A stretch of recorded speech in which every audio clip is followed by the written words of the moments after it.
Cuerpo a Cuerpo, Antropología del Cuidado. Bienvenidos y bienvenidas a este primer episodio de nuestro podcast Cuerpo a Cuerpo, Antropología del Cuidado. Este es un espacio donde vamos a explorar las profundidades de la percepción del dolor, el cuidado y la curación desde una perspectiva antropológica.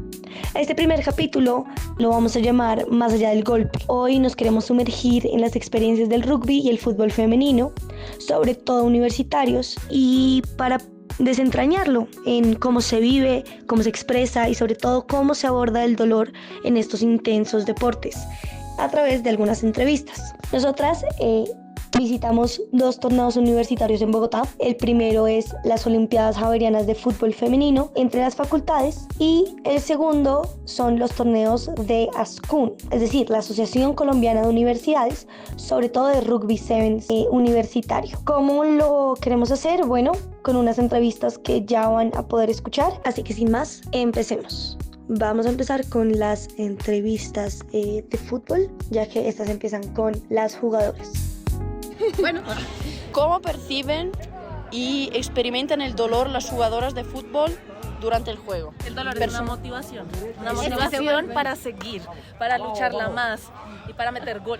Por lo menos en mi caso personal, siento que el dolor en pleno juego no se siente por la misma adrenalina y se convierte como parte de la adrenalina del momento. Pero mientras uno está ahí, es como una motivación, es una forma como de seguir de cierta forma, sin llegar a la roya. Para mí sí se siente, pero no es lo suficientemente fuerte como para tener que parar. Una forma como de coger un poquito más de fuerza y como resistir. Entonces es como los slogan no pain, no gain. Ajá. Yo considero que las jugadoras de rugby perciben y experimentan el dolor de una manera muy diferente a las chicas de fútbol. Me he dado cuenta con mis compañeras que es muy normalizado el dolor, es decir, taclear duele, recibir un tackle muchas veces duele, entonces hay que tener una preparación física. Entonces yo creo que como lo percibimos, muy normalizado. ¿De qué manera se gestiona el dolor desde el punto de vista de las jugadoras? Depende también el nivel del dolor que uno sienta. Digamos, si necesita uno parar, pide cambio, pide como ese momento de un descanso. Pero si uno siente también por la misma adrenalina, vuelvo a decirlo, toca seguir, o sea, uno mismo se exige. Si es imposible, ya uno tiene que pensar también en el equipo y decir, no, me retiro, me salgo por un momento para poder descansar, porque si no lo hago, voy a perjudicar al equipo en ese caso. Sí, el dolor se gestiona en equipo, en comunidad. Cuando alguna se lesiona, cuando a alguna le duele algo, el resto viene a apoyarla, le dice que todo va a estar bien, que salga, que igual el equipo va a estar con ella y que esté segura de que las jugadoras de la cancha van a dar todo por la persona que salió. Para gestionar el dolor yo creo que también es importante como perder el miedo a pedir ayuda, o sea, no quedarse ahí como, ay, pero me toca seguir jugando, no. O sea, si hay un cambio y si merece un cambio, es mejor hacerlo que quedarse ahí también como para no lesionarse uno o algo así. Yo considero que la gestión del dolor en el rugby se puede entender como un acto de heroísmo. Entre más como que aguantes ese dolor, es mucho mejor. También siento que depende mucho de los equipos y entendiendo que ahorita estamos en universitarios, los profesores tienden a cuidar mucho a los jugadores. ¿Por qué? Porque el rugby en la parte universitaria es donde coge más fuerza, entonces hay que cuidar a estos jugadores nuevos. Es decir, cuando las personas están lesionadas se toma mucho más en serio las lesiones que cuando están, digamos, a nivel de club o un poco más como grandes las personas. Yo creo que el dolor se gestiona como un puente de motivación, es decir, cuando hay dolor es muy fácil que la cabeza se caliente, entonces hay que oxigenar para pensar y tener como esta calma. Hay que transformar este dolor. En el rugby se transforma el dolor en motivos para seguir jugando. Y la comunicación del dolor, ¿cómo comunicas el dolor a otra persona? El grito, ese siempre sale. O como decir acá y tratar de respirar, que eso a veces uno queda como duele y uno no puede hablar por el dolor y dice como acá, se señala la frente. El cuerpo habla más que las palabras. El cuerpo te dice, si la persona se toca la rodilla y se tira al piso, pues la rodilla se jodió. ¿Cómo comunicamos el dolor? Yo creo que hay una confianza muy grande con los entrenadores, entonces es muy fácil poder decir, no, profe, dame un cambio. También el paramédico siempre está muy presente todo el tiempo, entonces se da cuenta como del dolor que está pasando el jugador, o ya piense a contusión, alguna lesión grave como, no sé, que tuvo alguna fractura o algo así, pues se para el juego, pero la comunicación siempre es directa, capitán-referee. Es decir, que yo como jugadora solo puedo hablar con mi capitán, tiene que hablar con el referee. para decirle, hey, pasó esto, pasó lo otro. ¿Cómo influye el género en la interpretación y gestión del dolor en contextos deportivos? Ahorita está saliendo un estudio, dos cosas. Entonces, el estudio ahorita está intentando relacionar el periodo menstrual con facilidad en lesiones del ligamento anterior cruzado en mujeres. Y la otra cosa era, yo creo que hay una diferencia grande y siento que las mujeres resistimos un poquito más. Entonces, sí, no sé, siento que pues los hombres evidentemente pues tendrán las faltas más fuertes, pero siento que las mujeres como que gestionamos un poquito mejor el dolor y nos quedamos como el árbitro intentando. ha dicho la misma cosa. Sí, o sea, el género en realidad siento que no influye. El problema es cómo lo expresamos. Los hombres se ponen a llorar a uno que le toca seguir, igual que cuando está embarazada, igual que cuando tiene hijos, todo eso. Las mujeres siempre gestionamos mejor el dolor, pero eso no significa que sintamos más, que sintamos menos o que no podamos soportarlo. Creo que en el rugby, al ser como un deporte más masculinizado entre hombres y mujeres, no se nota tanto esa diferencia de quién puede recibir más el dolor. ¿A qué me refiero? Tanto las mujeres como los hombres taclean y se paran y siguen jugando, y los taclean y se paran y siguen jugando. Es más, ver un partido de rugby de mujeres es muy chévere, es muy entretenido porque da como mucha adrenalina. Es más, hay un estigma entre los jugadores que son de la primera línea, que generalmente son las personas que se pegan mucho más, a los jugadores que son de la línea, que son generalmente los que son como más flaquitos y tienen como más agilidad para mover el balón. Sobre todo en equipos solo masculinos, he escuchado mucho los comentarios de los backs, o sea, la línea, son niñas. Así como se feminiza este trabajo de pasar el balón y ser ágil, es como algo vulnerable, mientras que las personas que están en la primera línea que se pegan son más masculinizados. Es algo como interesante, pero en general como que el género no influye tanto. Sí hay comentarios y sí hay estigmas, pero en la percepción del dolor y quién es más fuerte, creo que pues se entiende que físicamente hay diferencias, pero a la hora del juego hay nivel en el femenino como en el masculino. Fundamental es, ¿cómo creen que la preparación influye para evitar de lesionarse? O sea, como el calentamiento, como... De hecho, sí es fundamental. Uno pues a veces peca por llegar de una al partido y querer jugar, pero ya el cuerpo, de pronto no el mismo día, no en el mismo partido, sino ya más adelante el cuerpo le va a pasar a uno la factura de decir como que uno lo va a resentir, o en el momento uno no se da cuenta lo importante que es poder como calentar, porque ya luego al caminar o algo el pie va a estar como entonces es fundamental para antes y después. ¿Qué papel juega la normativa del juego en la forma en que se reconoce y se sanciona el dolor? O sea, como el amarillo y la falta. Si es algo que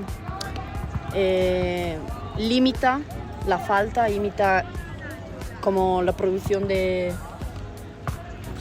daños, de dolor. Yo creo que no la limita, pero el dolor de alguna forma es una forma de aprovecharse de esa normativa, porque pues cómo vas a decir tú que no estás sintiendo ese dolor, entonces es muy fácil fingirlo. Y creo que eso de alguna forma puede perjudicar el partido. Pero igual, o sea, incluso si uno lo puede fingir, pero si uno no lo finge, es una buena forma de prevenir que vuelva a pasar. Porque si una persona ya fue sancionada por haberle hecho daño a otra, eso impide que siga jugando y que le vuelva a hacer daño a otra persona. No, a veces es voluntario, pero pues hay que tener cuidado con esas cosas, porque uno entiende que está en partido, pero al final está jugando con más personas, es como un entorno. Claro.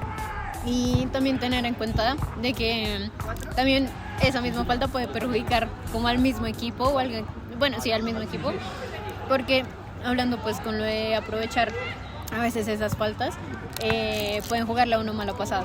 Y digamos, no sé, como equipos que han tenido pocas personas para cambios y eso, al tener una falta o algo, se perjudica con un cambio y quedan pocas o algo así. Entonces también toca tener como mucho cuidado y saber cuándo es una falta y exigirla también, saber exigirla.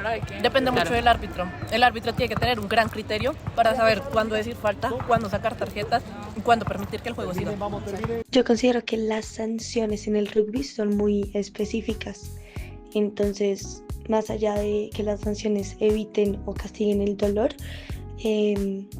hablan mucho de la disciplina, es decir, de un buen tackle, de la buena ejecución de algunas acciones, se premia a la buena defensa, se premia al buen ataque, como que hay muchas sanciones, digamos, que son por la disciplina de los jugadores. También hay sanciones que es por hablarle mal al árbitro o ser grosero con otra persona del equipo. Entonces también hay una amarilla técnica por la barra, digamos por la barra brava o por las personas que pueden estar en la banca. Entonces creo que las reglas intentan ayudar como al cuidado más allá de únicamente el dolor físico. Y como medicaciones para manejar el dolor, o sea, son solamente medicaciones como de medicina moderna o pueden ser como medicaciones de medicina natural, tradicional. Hay todo tipo de medicaciones, depende de la persona y de lo que le funcione. ¿Y vosotras? O sea, yo uso mucho cuando después de jugar un partido siempre me echo crema de marihuana. O sea, yo nunca me tomo un Dolex, siempre es crema de marihuana o aguantar No, yo por el lo dolor. menos era complejo B. Hielo sí es como un dolor muy denso en ese momento. O la crema, los relajantes musculares en crema también. Yo tomo mucha agua, irónicamente el agua sana, o sea, el agua sana hace muchísimas antes cosas. y después. Y durante. Antes, después, durante y en las mañanas en ayunas. Bueno, esta primera parte solo de las jugadoras nos da a ver un punto de vista. Hay que entender que en el rugby no se le preguntó a una jugadora, sino que fue más de una observación participativa. Ahora sí vamos con esta segunda parte, que es de entrevistas a árbitros de fútbol, al grupo de referee de Ascun Rugby Sevens Bogotá y al grupo de paramédicos que está siempre disponible en los juegos de rugby. La idea es preguntarles sobre los hábitos de cuidado que ustedes como referees tienen con los jugadores. Yo como referee procuro que cuando hay situaciones en las que estamos muy faltos de aire, volverlos los invito a ser conscientes de su respiración. Por ejemplo, cuando vamos a formar un scrum o cuando nos estamos devolviendo de una patada de un try o cuando el pateador va a patear las H's. Luego como tómate el tiempo, respira. En el scrum también. Hey, respiremos, ya vamos a formar, hagámoslo bien, Siento que ese es un buen gesto o hábito de cuidado para con ellos. Pues desde lo que uno puede... Yo creo que planificar todo su entrenamiento del año, de la competencia, es algo muy positivo, ya que te puede generar semanas de sobrecarga en partidos muy exigentes. Pues es que realmente nosotros como tal... Por eso uno puede hacer lo que haga en la cancha. Un ente directo de cuidado no somos. O sea, no tenemos como esa responsabilidad directa de cuidar a un jugador. Lo que hacemos es prevenir. Ojo que sí, porque también al sancionar ciertas acciones que son riesgosas, marcamos como un estándar para lo que debería ser. Pues Paula. Va a evitar situaciones de peligro. Prevenirles como situaciones que no caigan en situaciones de riesgo ellos mismos dentro de la cancha. Y también indicaciones externas, como que pues hagan bien sus entrenamientos, sus calentamientos y demás, pero ya como tal dentro de la cancha es prevenir que lleguen a esas lesiones, como de pronto tacleando con los pies y que amarran y pues botan al jugador con los pies, que no se debe hacer, tacleando alto, golpeando la cara, que pues pueden lesionar. Entonces de pronto una entrada de costado lo golpea mal, una costilla, entonces es prevenir, como que indicarles, hey no, de costado no, hey no haga tal cosa, ¿sí? Considero que así se puede como que evitar una lesión mayor. ¿Qué hábitos de cuidado tienen entre ustedes como equipo, como grupo? Las retroalimentaciones constantes son vitales. Llamar al compañero o al amigo a la reflexión sobre los errores o los puntos fuertes que tuvo en el partido. Desde la preparación del partido también charlar sobre qué podemos esperar adentro de la cancha. Hacer un buen calentamiento. También entrar preparados a la cancha para evitar cualquier tipo de complicación osteomuscular. Y ya, preparación, retroalimentación. Bueno, ¿y tú cómo haces para tú cuidarte en la cancha? Ya como jugadora. Iniciando un buen calentamiento, también revisando que pues no haya jugar con alguna lesión muy reciente, porque la verdad lo he hecho y es horrible estar lesionado y volverse a lesionar. No, o sea, me acabé de acordar el tema de las uñas. O sea, marica, nosotros a veces como que miramos que los jugadores no tengan garras. porque pues eso... Sí, que lo hagan. ¿Y si lo ven?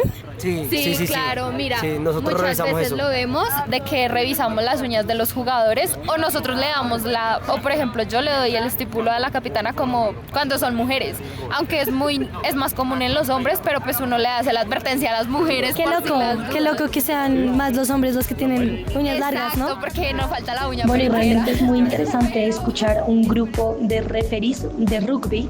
Ahora nos vamos a ir al otro lado. ¿Qué pasa con el arbitraje en el fútbol? ¿Cómo se siente el dolor? ¿Cómo se percibe? ¿Cuáles son estos ámbitos de cuidado? Marta hace una entrevista que vamos a escuchar a continuación. No, ¿de qué manera se gestiona el dolor desde el punto de vista de un árbitro? Cuando hay contacto. Cuando hay contacto. Exacto, cuando hay contacto, un empujón, de pronto un choque, porque un empujón es distinto a un choque. Otra forma de gestionar dolor, digamos, una jugada malintencionada a un juego brusco, un juego fuerte. Esas son las formas en que se puede distanciar el dolor. ¿Y cómo lo maneja un árbitro?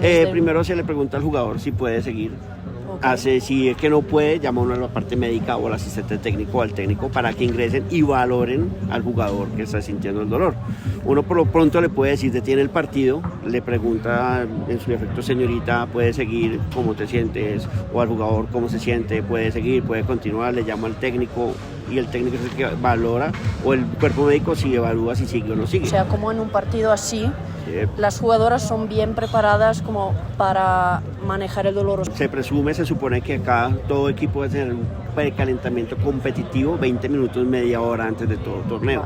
Es muy distinto ya si es un desgarre, que un desgarre puede presentarse por sobrecarga muscular, mucho calentamiento, un calentamiento muy fuerte o una continuación repetitiva de juegos. Y cuando el dolor es personal, o sea, tú estás lesionado, como bueno, se asimila, digamos, de pronto la percepción de uno es hasta donde puede aguantar, alcanzar.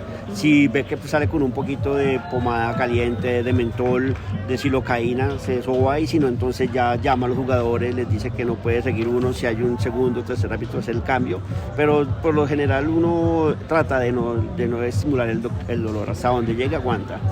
Y las medicaciones que se utilizan para manejar el dolor, como las cremas, los ibuprofenos, ¿crees que son como fundamental todavía en la preparación? O sea, en la preparación, antes de, previo o durante. Durante igual, y después. Igual, está el previo, que son, digamos, los mentoles, que sirven mucho. Está la silocaína en spray, que también sirve. El diclofenaco también sirve. Y sería muy bueno, hay una pomada muy buena para el calor, no sé, la pomada alfa, que es la del suave para los masajes, que cualquier estiramiento, cualquier recogimiento del tendón, de los músculos, de los gemelos, del bíceps, sirve para poder soltarlo. ¿Piensas que hay remedios naturales que son igualmente como buenos para manejar el dolor, o es una cosa médica y ya está? No, sí hay remedios naturales muy buenos. En cuanto a raspaduras o eso, por ejemplo, están las cremas. La ruda sirve mucho, también sirve la flor de sauco, creo que también sirve para el dolor. Hay medicamentos muy buenos. ¿Y qué papel juega la normativa del juego en la forma en que se reconoce y se sanciona el dolor? O sea, como si hago una falta, hay el amarillo.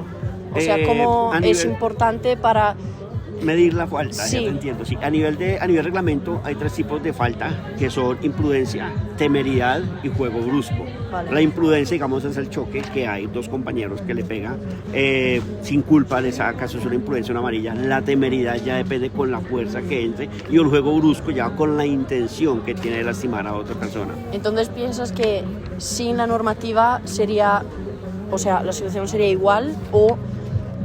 No serían iguales. Entonces es fundamental para sancionar el juego. Bueno, y creo que una pregunta, si quieres contestar, es ¿cómo influye el género en la interpretación y gestión del dolor en contextos deportivos como esto? Bueno, tú me preguntas eso, te digo una cosa.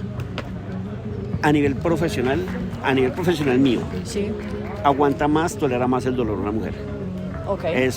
Las mujeres se pegan, siguen, en cambio un hombre medio lo tocan y es más el dolor, se siente más. ¿Piensas que como por un hombre es una performance más una performance más o que performance, realmente más performance que porque el golpe le pegaron. Sí. En cambio una mujer se pegan y a lo mucho se queja un poquito, en cambio el hombre hasta que no dé 2, 3 vueltas ahí no queda contento. Vale.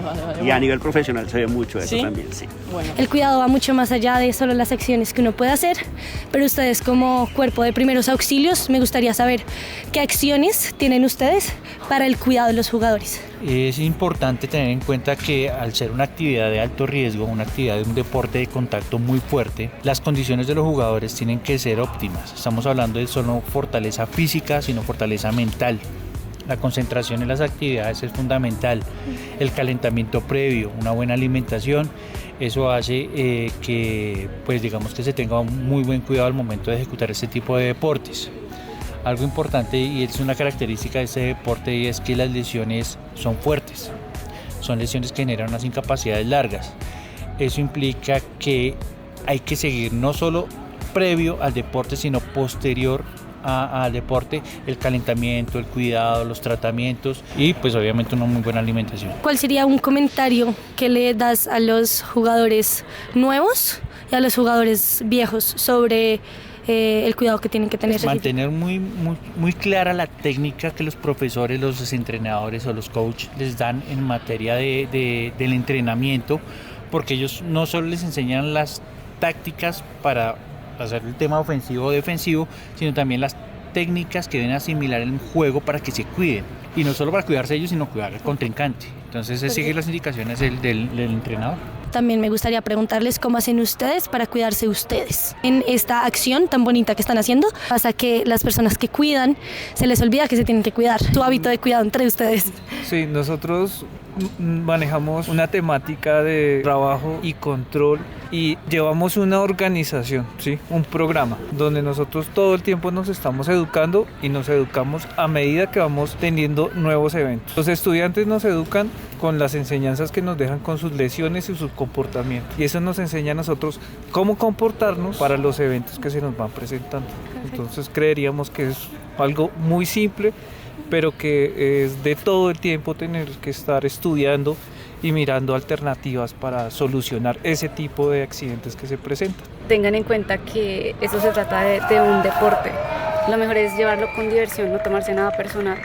No crean que porque un equipo hizo esto o dejarse provocar, porque sabemos que muchas veces los jugadores son muy insinuosos a las provocaciones y eso lleva a que los juegos se vuelvan demasiado violentos y no consideren sus propias lesiones o las lesiones que le puedan causar a los demás. Por eso es importante que, si bien la parte física es importante, también la parte emocional, que estén preparados ante todo y mantengan una responsabilidad afectiva y una inteligencia emocional bastante alta para un deporte que es bastante agresivo y violento. Y así concluye este capítulo lleno de entrevistas. Nos damos cuenta que el deporte es mucho más allá de solo correr por un balón. Tiene una preparación física, mental y sobre todo entender a esta contraparte más como un contrincante, sino como un compañero de cancha. Así que muchas gracias y nos vemos en un próximo episodio.